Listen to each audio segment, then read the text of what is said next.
Kalau kita membahas hal-hal yang menyenangkan itu tadi, kita bakalan dapet deh itu jawaban sedetail mungkin. Terlebih kalau teman-teman itu sudah bisa membangun rapor dengan interviewee kalian dengan baik gitu.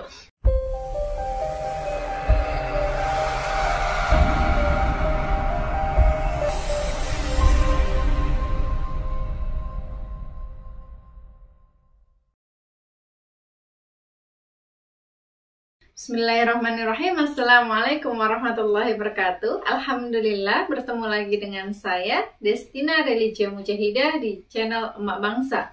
Kali ini kita akan membahas masih tentang wawancara. Apa saja itu? Kita hari ini akan membahas mengenai kelebihan dari wawancara itu apa.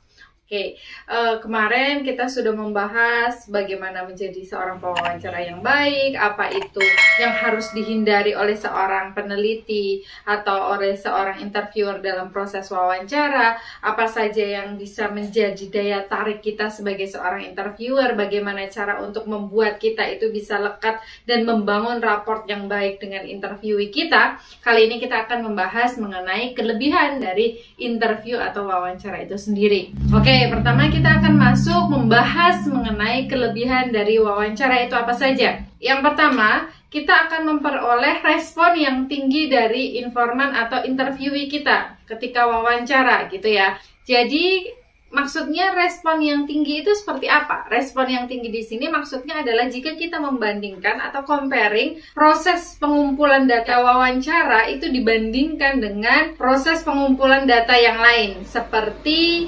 observasi dan juga kuesioner. Jadi wawancara ini terbukti paling efektif untuk dapat memperoleh data sebanyak-banyaknya dari interviewee kita. Begitu, itu yang pertama. Kemudian yang kedua, kita dapat dengan mudah untuk memperjelas maksud pernyataan dari interviewee atau informan kita. Karena kita berhadapan langsung dengan informan atau interviewee kita gitu ya. Jadi langsung bisa gitu, ketika kita ngerasa nggak jelas, kita bisa langsung bertanya kepada interviewee kita. Kemudian yang ketiga, kelebihan wawancara yang ketiga adalah dapat sekaligus melakukan observasi pada interviewee kita. Jadi apa yang bisa kita observasi nih teman-teman? Yang bisa kita observasi misalnya adalah ketika dia menahan tangis. Dia mengatakan baik-baik saja kok kelihatannya suaranya bergetar. Kayak orang nahan tangis. Atau ketika seseorang mengatakan aku sudah memaafkan dia kok mbak gitu. Ketika kita membahas tentang forgiveness misalnya. Tapi kok dari muka dia itu masih terlihat sorot mata yang tajam, kemudian suara bergetar seperti menahan amarah misalnya begitu. Jadi kita dapat sekaligus melakukan observasi pada interviewee atau informan kita. Kemudian kelebihan yang keempat adalah bersifat fleksibel, dapat mengulang pertanyaan untuk membuktikan jawaban. Jadi ketika kita merasa ragu nih, misalkan tadi kita membahas tentang forgiveness gitu. Seorang wanita yang memaafkan suaminya yang berselingkuh misalnya. Kemudian ini membahas tentang forgiveness-nya dia. Dia mengatakan, "Iya, saya sudah memaafkan suami saya." gitu. Tetapi dengan suara yang bergetar gitu. Kita bisa langsung tuh kita mengulang pertanyaan. "Memaafkan, Bu?" gitu. Jadi bukan berarti kita tidak percaya pada interviewee kita, tetapi berusaha untuk meyakinkan, memaafkan yang seperti apa maksudnya, gitu. Jadi fleksibelnya tuh di situ. Kemudian kelebihan wawancara yang kelima adalah dapat menyampaikan pertanyaan secara spontanitas. Jadi kita dapat memfeedback apa yang dikatakan oleh interviewee atau informan kita secara lebih bebas, lebih fleksibel dan spontan. Saat itu juga ketika memang ada sesuatu yang menarik menurut kita sesuai dengan tujuan penelitian kita loh ya tentunya. Itu kita dapat spontan bertanya maksudnya seperti apa. Jadi ada probingnya di situ, ada pendalaman pertanyaan wawancara di situ. Kemudian kelebihan yang keenam adalah dapat dipastikan untuk mendapatkan jawaban. Jadi teman-teman, 95% kita itu bakal dapat jawaban dari interviewee atau informan kita. Kalau pembangunan raport kita itu sudah bagus. Apalagi kalau tema-tema yang kita bahas itu adalah hal-hal yang menyenangkan, menarik, prestasi, dan sebuah kebanggaan pada diri interviewee atau informan kita pasti dapat jawaban gitu. kalau misalnya kita sebar kuesioner gitu ya, kemungkinan dapat jawaban itu nggak akan setinggi wawancara langsung face to face. Bisa aja ada item-item pertanyaan yang itu tidak dijawab oleh responden kita, atau ketika kita melakukan observasi, kita pakai metode pencatatan datanya itu pakai checklist misalnya. Nggak semua item di checklist itu bisa kita dapat dari observi kita. Atau metode-metode pengumpulan data yang lain yang itu kita belum tentu bisa dapat sebanyak itu. Makanya wawancara itu salah satu kelebihannya itu kita bakal dapat jawaban 95%. Apalagi kalau kita membahas hal-hal yang menyenangkan itu tadi, kita bakalan dapat deh itu jawaban sedetail mungkin. Terlebih kalau teman-teman itu sudah bisa membangun rapor dengan interviewee kalian dengan baik gitu.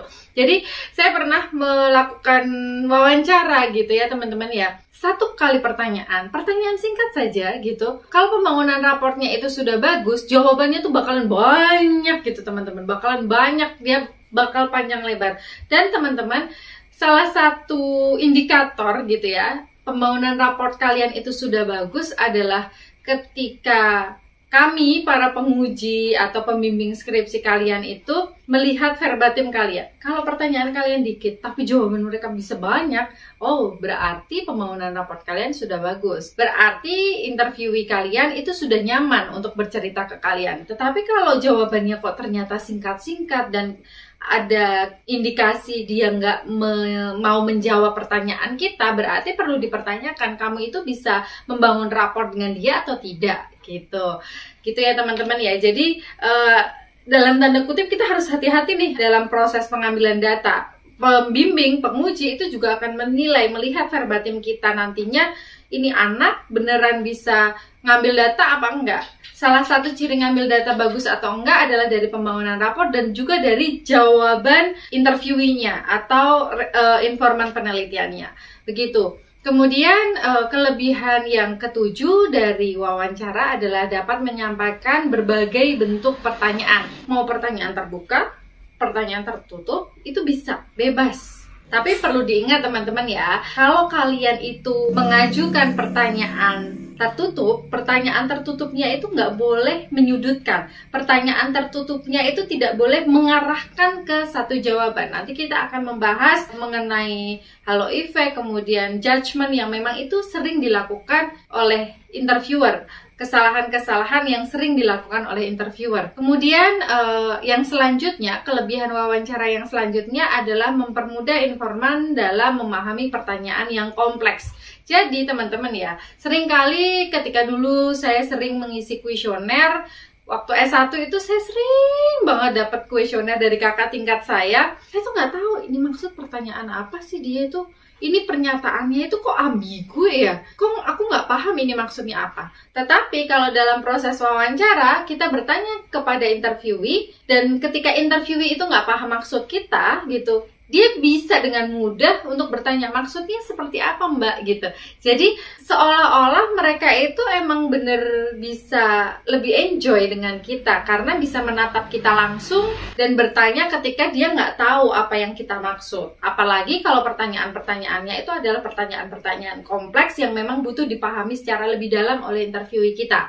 Apalagi ketika interviewee kita itu bukan orang yang secara SDM itu baik gitu ya, rata-rata menengah ke atas misalnya. Dia misalnya adalah tamatan SD, misalnya dia tidak pernah sekolah, nggak tahu baca tulis. Nah itu kalau kalian kasih kuesioner ya nggak bakalan bisa. Kalian bisanya datang ke mereka adalah dengan melakukan wawancara, observasi, begitu ya teman-teman ya. Oke, mungkin cukup sekian pembahasan mengenai kelebihan dan kekurangan dari wawancara. Next video kita akan membahas hal lain tentang wawancara, masih tentang wawancara gitu ya teman-teman ya. Jika teman-teman suka boleh like, share, dan juga subscribe. Jika ada pertanyaan boleh tulis di kolom komentar atau DM saya di Instagram @emakbangsa. Bila taufiq wal hidayah, wassalamualaikum warahmatullahi wabarakatuh.